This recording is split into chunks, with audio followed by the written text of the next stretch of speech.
పేదరికం లేని సమాజమే ధ్యేయంగా ముఖ్యమంత్రి నారా చంద్రబాబు నాయుడు పనిచేస్తున్నారని రాష్ట్ర సాంఘిక సంక్షేమ శాఖ మంత్రి డోల శ్రీబాల వీరాంజనేయ స్వామి వెల్లడించారు.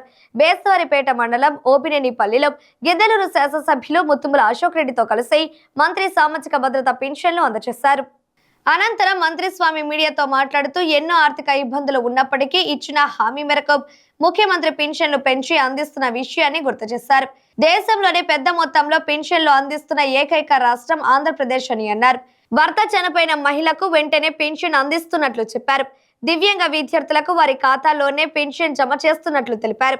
వలస వెళ్లిన వారికి ఒకేసారి 3 నెలల పెన్షన్ తీసుకునే వెసులుబాటు ప్రభుత్వం కల్పించినట్లు చెప్పారు.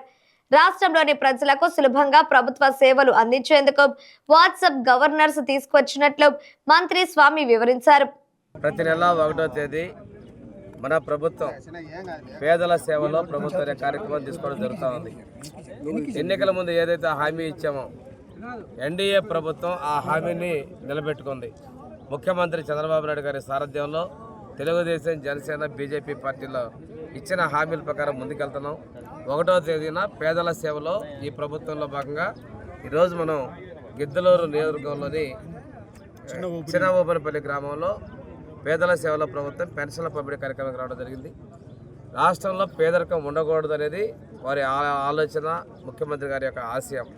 ఇందులో భాగంగానే ఈరోజు ఇల్లు కూడా నిర్మాణాలు చేసుకుని ఇళ్ళు కూడా ప్రారంభించాలనుకున్నారు. ఎన్నికల కోడ్ వల్ల ఆగిపోవడం జరిగింది. ఈ ప్రభుత్వం వచ్చిన తర్వాత సూపర్ 6 పథకాలు అన్నీ కూడా ఒక్కొక్కటిగా అమలు పరుచుకుంటూ వస్తున్నాం. ఈరోజు రాష్ట్రం అప్పుల్లో ఉంది, ఆర్థికంగా చాలా తీవ్ర ఇబ్బందులు ఉంది.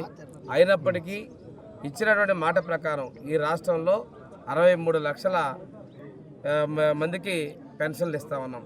అది కూడాను చాలా పెద్ద మొత్తంలో మనం పెన్షన్లు 275.90 లక్షల కోట్ల రూపాయలని మనం ఈరోజు పెన్షన్ రూపంలో ఇస్తా ఉన్నాం. ఇంత పెద్ద మొత్తంలో భారతదేశంలో పెన్షన్లు పంపిణీ చేసిన ప్రభుత్వం ఏది ప్రభుత్వం కూడా లేదు.